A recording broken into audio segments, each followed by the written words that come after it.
general cualquier situación donde queremos aplicar Machine Learning, desde la obtención de datos, la limpieza de esos datos, el armado de los modelos y después la final predicción a partir de esos modelos. Y terminamos justamente con ¿para qué usar Machine Learning?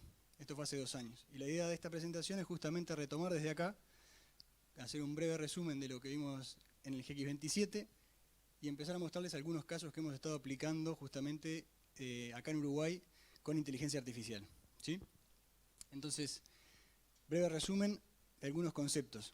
En general se habla mucho de inteligencia artificial, machine learning, deep learning y varias otras learnings más, todo mezclado como si fuese todo lo mismo y no son todo lo mismo. El concepto más abarcativo, más amplio, le podríamos decir que es el de inteligencia artificial, ¿sí? Y en realidad es una disciplina que cubre un montón de varias otras áreas. Una de ellas es el machine learning, que es justamente el aprendizaje de máquina, ¿sí? Es darle datos a la máquina para que la máquina a partir de esos datos sea capaz de generalizarlos y poder predecir nuevos valores, ¿sí? El más asociado a inteligencia artificial, el más comúnmente asociado a inteligencia artificial es el de robótica. El de robótica en donde ahí empieza a interactuar mucho el tema de IoT, ¿no? Actuadores, sensores que son capaces de interactuar con el mundo, que son capaces de censar el mundo de la misma forma que lo hacemos nosotros los humanos. Hay robots de propósito general, hay robots de propósito específico. Los más avanzados son aquellos de propósito específico. Pues, por decir un ejemplo, en una fábrica, en un brazo mecánico que esté moviendo continuamente elementos de una cinta a otra. Eso es un robot de propósito específico, hace nada más que este movimiento, no es menor, pero hace nada más que este movimiento. Los robots de propósito general son aquellos que justamente tratan de imitar más el comportamiento humano, que no tienen algo específico, que son más programables, por decirlo de alguna forma. Uno de los conceptos que también aparece ahí como muy cool últimamente es el tema de Deep Learning, ¿sí? Y todo el mundo que está haciendo Machine Learning hoy por hoy, del mundo de ventas, te dice yo hago Deep Learning porque es mucho más sexy, ¿no? Y Deep Learning no deja de ser un algoritmo dentro de Machine Learning, que en algunos casos se aplica muy bien, por ejemplo para reconocimiento de imágenes, o para detectar objetos dentro de imágenes, y en otros casos no es lo mejor. Deep Learning tiene un poder predictivo muy bueno, pero no es algo que es explicable, ¿sí? Vos decís, te doy una imagen, acá hay un gato, ¿por qué? No sé por qué, porque me dice el algoritmo que hay un gato, ¿sí? Y capaz que no hay un gato, capaz que hay un pájaro, y el algoritmo dijo que hay un gato y no lo podemos explicar, ¿sí? Eso es uno de los problemas que tienen lo que llaman las redes neuronales de múltiples capas ocultas. Eso hace Deep Learning. Y lo más avanzado podríamos decir que es el procesamiento de lenguaje natural. Si se fijan, hay algunos de estos conceptos que empiezan a tocarse con otros, pero no necesariamente todo lo que hago en lenguaje natural tiene que ver con Machine Learning, ¿no? ¿Sí? ¿Se entiende? Ahora vamos a ver algunos ejemplos más específicamente de esto. Si hablamos de inteligencia artificial en IBM, el nombre es Watson. Watson es la solución de inteligencia artificial. ¿Han escuchado hablar de Watson? ¿Sí? Para los que no, les cuento brevemente cómo nace Watson, o cómo se presenta al mundo Watson. Now the last clue. Even a broken one of these on your wall is right twice a day. Watson. What is clock? Clock is correct. And with that, you move up to 23,440. 18,200 for Ken, 5,600 for Brad. Here's the final Jeopardy category. 19th century novelists. Clue coming up after this. Our 3 players have made their wagers. The category is 19th century novelists, and here is the clue. William Wilkinson's An Account of the Principalities of Wallachia and Moldavia inspired this author's most famous novel. 30 seconds, players, good luck.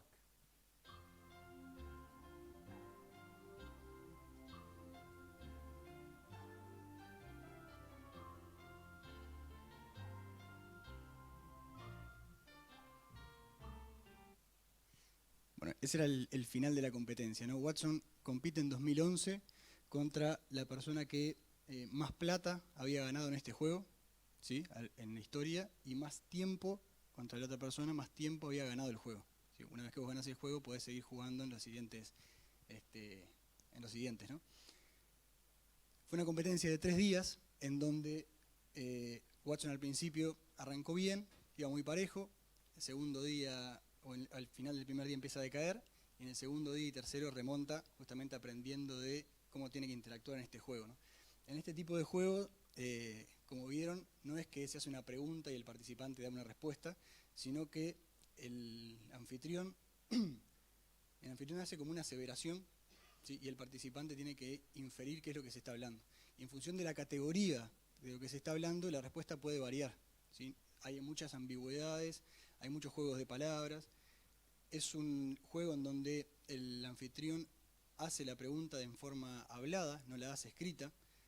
Ninguno de los participantes, incluido Watson, estaba conectado a internet, o sea, no es que estaba googleando a verla y sacando información desde ahí, sino que tenía una base de conocimiento ya cargada muy grande, que era capaz de buscarla, sintetizarla y dar una respuesta en lenguaje natural, ¿sí?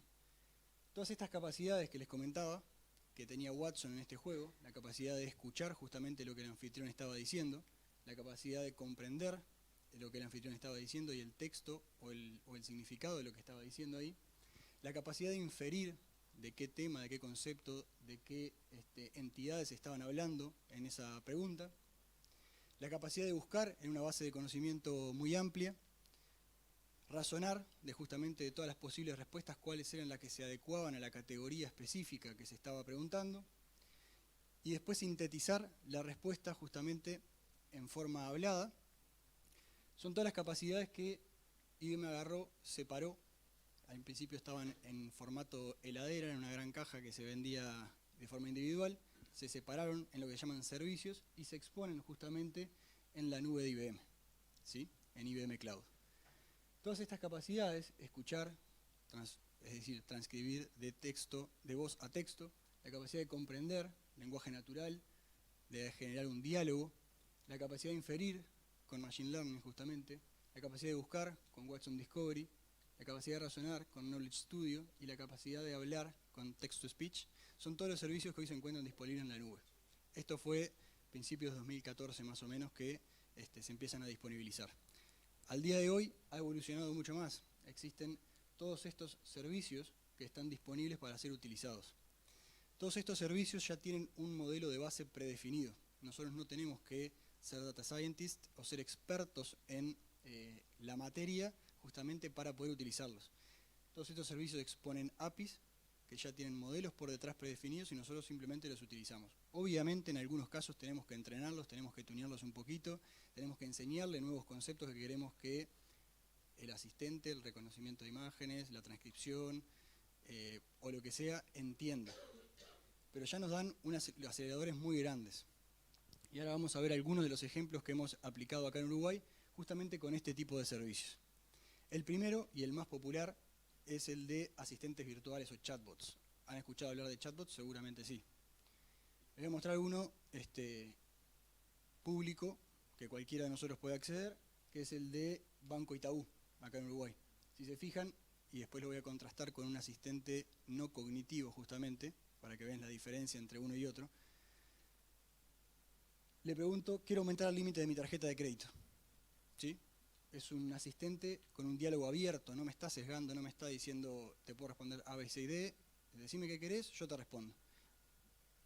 Riesgoso en el sentido de que tiene que estar entrenado para responder sobre un montón de condicionantes, ¿no? Le digo, quiero aumentar el límite de mi tarjeta de crédito, y en una sola interacción me dice, podés solicitarlo por la web, además si necesitas disponible para consumo específico, podés realizar un pago adelantado a tu tarjeta hasta 5 veces el límite de crédito disponible.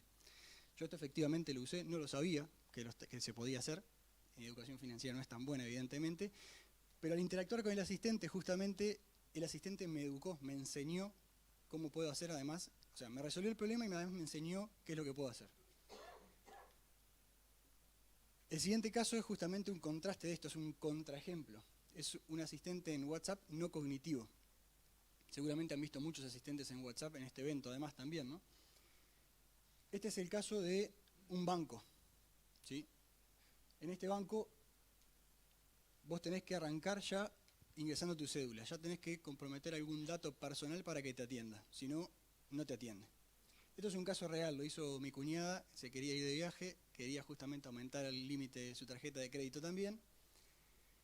Pone su cédula, mi cuñada, claro, es doctora, por ende está enfocado hacia las personas, muy poco hacia la tecnología, le cuesta mucho el tema tecnología, para decirlo de una forma simple, y el asistente responde con un menú tipo IBR, ¿sí? Un menú de, te puedo responder en 1, 2, 3, 4, elegí alguna de estas opciones para que yo te responda. Como buena doctora, no leyó absolutamente nada de lo que dice acá, y le dice, yo quiero aumentar el límite de mi tarjeta de crédito. A lo cual el asistente vuelve al inicio, ¿no? Bienvenido otra vez al banco, por favor ingresa. No entendió lo que le estaba diciendo porque justamente no estaba dentro de... Vuelve a ingresar la cédula, otra vez le vuelve al menú, otra vez le dice quiero aumentar el límite de mi tarjeta y otra vez vuelve al inicio. Entonces, evidentemente no estaba entendiendo y dice quiero hablar con una persona que me entienda, ¿no? O sea, se dio cuenta que acá había algo raro y dice quiero hablar con alguien que me entienda. Otra vez vuelve al inicio, otra vez vuelve, quiero hablar con alguien que me entienda. Esto arrancó un sábado, fíjense, a las 5 de la tarde, ¿no? Estábamos en un cumpleaños, me dice, ¿cómo hago para aumentar el límite? Le digo, interactúa con el asistente que tiene el banco, que está muy bueno, no sé qué. Arrancó a las 5 de la tarde. La conversación sigue. Quiero aumentar el límite de nuevo, otra vez bienvenido, otra vez bienvenido. Le digo, bueno, probado con algunas de las opciones que te dijo, que hace como buena usuaria 2 avisos de viaje. No es que puso el número 2 nomás, ¿no? Le digo, no, ponés solo el número 2. Como obviamente no estaba en el menú, el diálogo no lo entendió, volvió al inicio, otra vez puso la cédula, otra vez bienvenido, otra vez puso la cédula, otra vez el menú. Digo, ahora sí que te apareció el menú, poné el número 2, solamente el número 2. Pon el número 2, otra vez el menú. Horrible.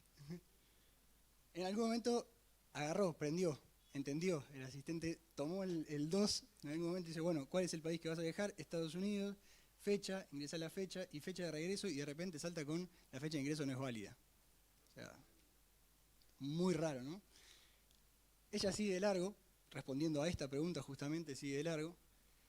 4 últimos dígitos de tu tarjeta, pim, bien, agrego la tarjeta, ¿desea algo más? No, deseo aumentar el límite de crédito, que era justamente el problema, ¿no? Bueno, de paso aviso el viaje, pero mi problema era aumentar el límite de crédito. ¿Deseas informar tu tarjeta? No, deseo aumentar el límite de crédito. Hola, deseo aumentar el límite de crédito. La conversación seguía, se puso un poco necia acá con las respuestas. El asistente responde lo mismo, bueno, yo también te respondo lo mismo. Hasta que en algún momento del lunes, ¿sí? Ya pasaron varios días, se arrancó el sábado, el lunes se ve que lo tomó una persona esto, y le dice, bueno, ¿necesitas un aumento en el límite de tu tarjeta? Sí, buenísimo. ¿Qué porcentaje? Bla, bla, bla, bla, bla, se da todo y termina, ¿no? En base a tu experiencia con nuestro servicio de WhatsApp, ¿lo recomendarías a tu familia usar una escala de 1 al 10? Se imaginan la puntuación que le puso, ¿no? Un lunes de un sábado que quería aumentar su límite de tarjeta de crédito. Pero esto no termina acá. Esto es peor todavía en el sentido de que el lunes, 1 hora y pico más tarde, le cae un mail diciéndole que el aviso de viaje que había hecho el fin de semana, que sí lo había logrado hacer el fin de semana, no se había podido completar justamente porque se tiene que poner país por país en donde se va a viajar y no por continente. A lo cual ella me responde, ¿desde cuándo Estados Unidos es un continente? Un automatismo muy bueno, pero un automatismo mal hecho es una experiencia de usuario pésima, como se pueden dar cuenta, ¿no? Se imaginarán después la reacción de todo esto de ella cuando le llega este mail, cuando no puede hacer ni el aviso de viaje ni el aumento del límite de su tarjeta de crédito, ¿no? Esto es un claro contraejemplo de cómo de la misma intención en un asistente cognitivo se responde en una sola pregunta y la misma intención en un asistente no cognitivo se responde en 3 días y no se responde en realidad. Pequeña diferencia. Caso 2, un asistente virtual cognitivo, sí, en WhatsApp también. Es el caso que estamos trabajando con Sonamérica en este momento. Para los que han visitado Sonamérica, tienen más o menos 1000 ingresos por semana de personas, de visitantes que van a justamente visitar empresas o juntarse con algún miembro de alguna empresa. 300 preregistros, esto quiere decir que cuando uno va tiene que hacer un preregistro, tiene que anunciarse de antemano, le piden su cédula, le piden a quién va a visitar, tienen que tener una aprobación de justamente alguna de las personas de la empresa.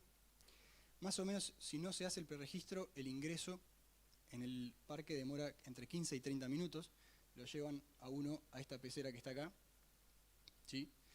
En verano hace mucho calor ahí adentro, mucho calor, 15 minutos ahí adentro es un montón, y en invierno te morís de frío ahí adentro. Hay más de 10.000 personas en el parque para las cuales una persona debe o puede contactar. Se dan 200 bajas, para que tengan un poco el contexto, ¿no? Se dan 200 bajas de personal en las empresas del parque, por lo tanto es una realidad bastante, por mes, una realidad bastante dinámica. Cada empresa tiene 3 contactos que son los aprobadores de las visitas. Hay más de 1.000 empresas adentro del parque, de los cuales 350 son empresas directas. Y para esto hay 10 recepcionistas part-time que además de ser los que te atienden el teléfono, son los que te reciben en los edificios, ¿no? Por lo tanto están distribuidos y no están dedicados solamente a dar las aprobaciones ni a contactar a los visitantes. Por eso estos tiempos de respuesta. Entonces lo que se está haciendo, lo que estamos trabajando es un asistente en WhatsApp llamado Ceci. Ceci es la persona hoy encargada de la seguridad de zona, por eso Ceci.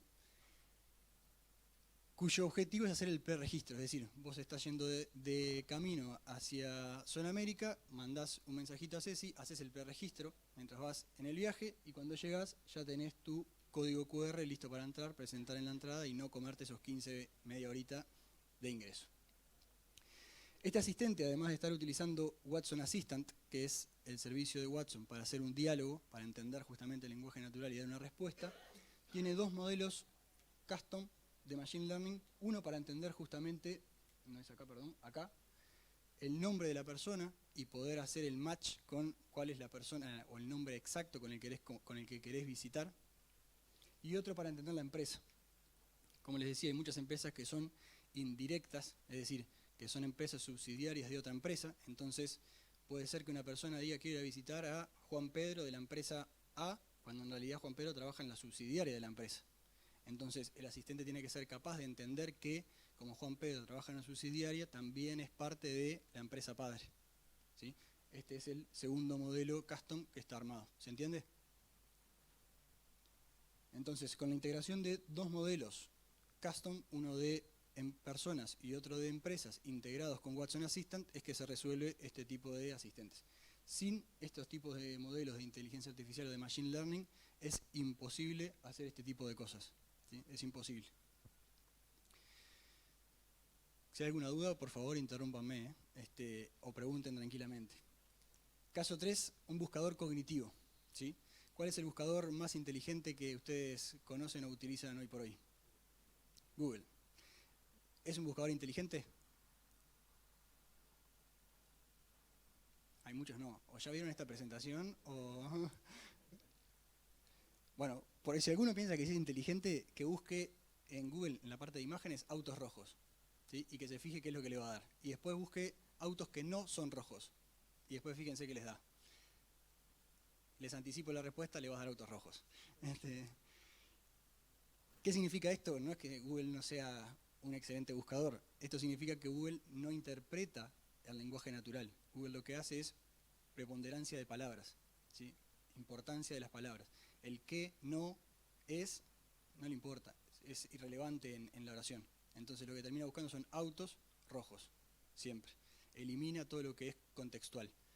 Un buscador cognitivo es capaz de entender la semántica y el significado de lo que estamos queriendo buscar, ¿sí? Entonces, por ejemplo, el caso del gallito hoy está utilizando en la categoría productos y servicios un buscador cognitivo. Un buscador que es capaz, no quiere decir que esté entrenado para hacerlo, quiere decir que es capaz de, el día de mañana, si yo busco, por ejemplo, quiero un iPhone, y en la descripción del artículo nunca aparece la palabra iPhone, sino que aparece teléfono Apple, reconocer que iPhone y teléfono Apple es lo mismo, ¿sí? ¿Se entiende?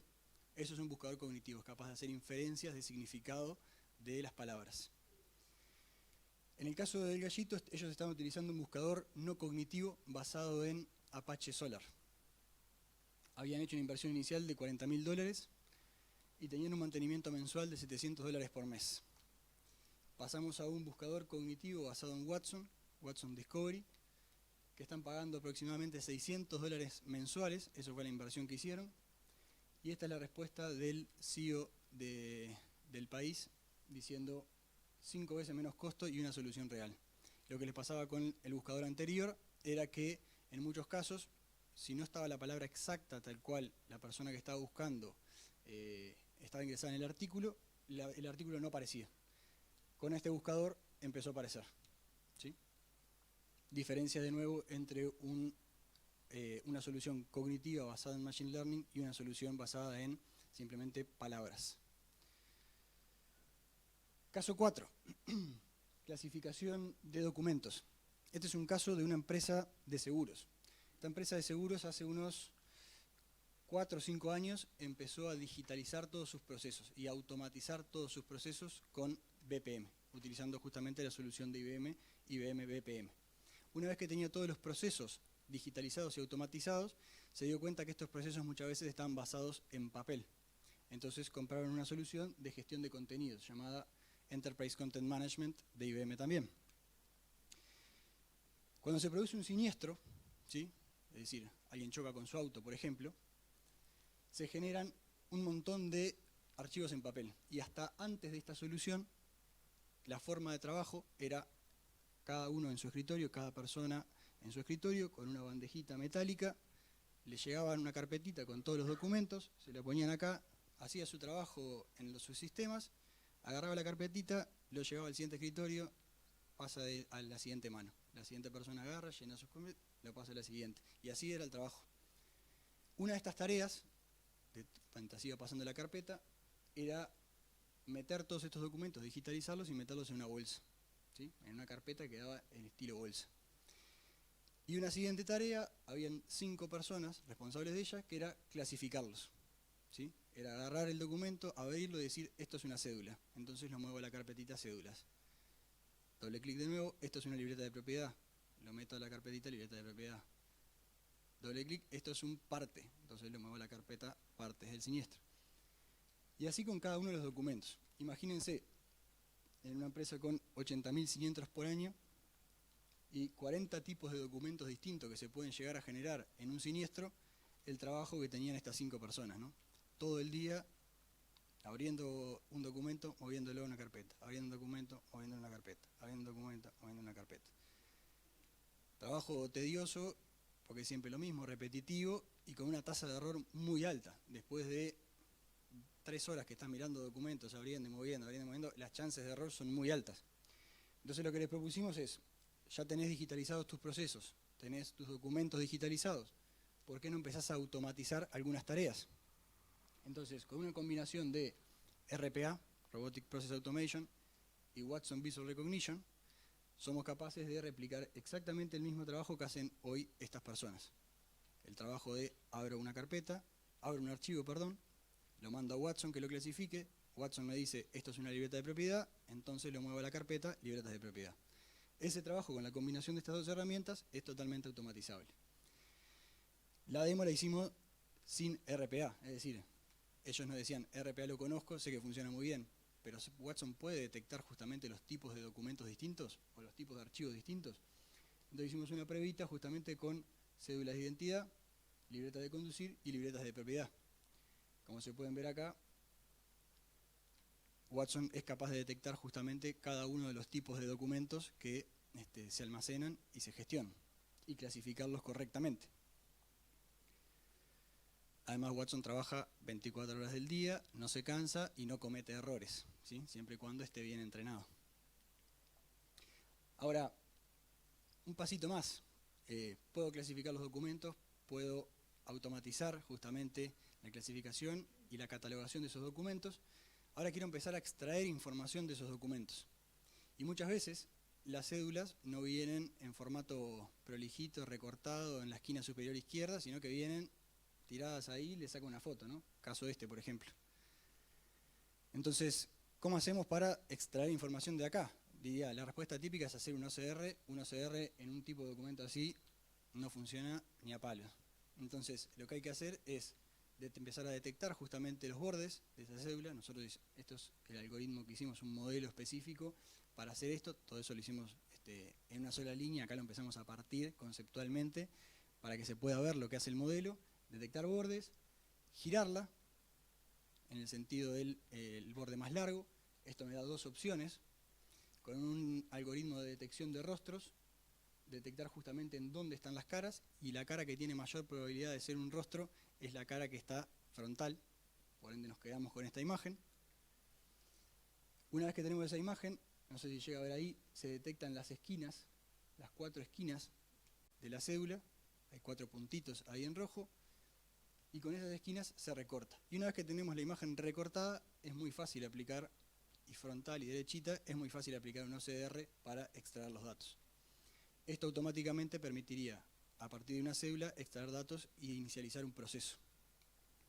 Voy a avanzar un poquito más rápido.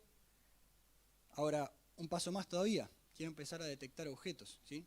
Dentro del proceso de reclamos, en el caso de vehículos, hay una parte que es la tasación del siniestro, ¿sí? Es decir, cuánto me va a costar reparar el auto. Entonces, ¿es posible que Watson entienda una imagen y pueda hacer un diagnóstico de reparación del auto o de costo de reparación de forma automatizada? Entonces armamos un modelo, de nuevo, que nos permite, dada una foto, identificar si hay una parte y en esa parte está rota o no. En este caso, un espejo retrovisor roto, un faro roto, un vidrio frontal roto o un neumático pinchado, ¿sí? Armamos 1, 2, 3, 4, 5, 6, 7, 8 clases. Cada una de esas clases representa un tipo de elemento del auto que puede estar dañado, ¿sí?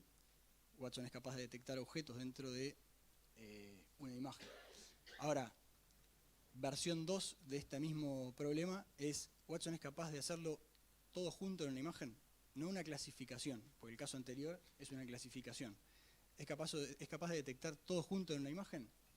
Entonces armamos otro modelo que es capaz de detectar justamente cada una de las clases anteriores, faro, paragolpe, espejo, vidrio frontal, en una sola imagen, ¿sí?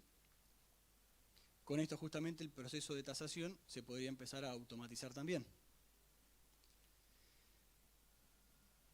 2 casitos más me quedan antes de terminar. Detección de objetos con Power AI Vision. Estuvimos trabajando para una empresa que da KPIs de retail, ¿sí? Las marcas muchas veces pagan a los supermercados en función de cuánto espacio tienen en una góndola, ¿sí? Entonces, una de las métricas es poder detectar justamente cuánto ocupa la pasta Colgate Total 12, para decir en base a eso pago o no pago, o sé si me falta, por ejemplo, en algún espacio stock, ¿sí? Esto implica detectar objetos muy chiquititos en una foto que potencialmente no siempre es igual, no siempre es frontal, no siempre es con el mismo brillo, no siempre con la misma luminosidad, no siempre con la misma calidad. Entonces con Power AI Vision somos capaces de detectar justamente estos objetos chiquitos y detectar lo que llaman los frentes, es decir, la cantidad de productos que están apoyados en una góndola y los fuera de stock que tienen en esa imagen. Y el último caso es el de detección de objetos en video, es decir, en tiempo real. Esto es un caso que está bastante trillado, pero es un caso real y que sirve mucho. En este caso lo hicimos para justamente detectar 3 cosas: rostros, cédulas y no cédulas, elementos que no son cédulas que potencialmente son engañosos con una cédula, ¿no? Si se fijan, esto lo que nos permite hacer es, una vez que identifico una cédula, recortar esa porción y ahí pasar al algoritmo que habíamos mostrado antes de extracción de datos. Entonces, imagínense hacer un login simplemente grabándose un video o sacándose una foto con la cédula en la mano y contrastando las caras y sacando la información desde ahí sin tener que andar llenando campo a campo, por ejemplo. Así como se hace con cédulas, rostros y elementos que no son cédulas, se podría hacer, por ejemplo, en, no sé, un hospital, detectar cuando hay una cama ocupada, cuando no está ocupada, en una fábrica, detectar cuando un obrero entra a una zona de riesgo sin los elementos de protección adecuados, o, no sé, infinidad de casos que implican la detección de objetos en tiempo real. Para cerrar, les quiero mostrar en qué está Watson hoy. Watson hoy está trabajando o se está transformando en lo que se llama Project Debater, y les muestro un videito para eso.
esto, porque ya me están corriendo, termina la presentación. Muchas gracias.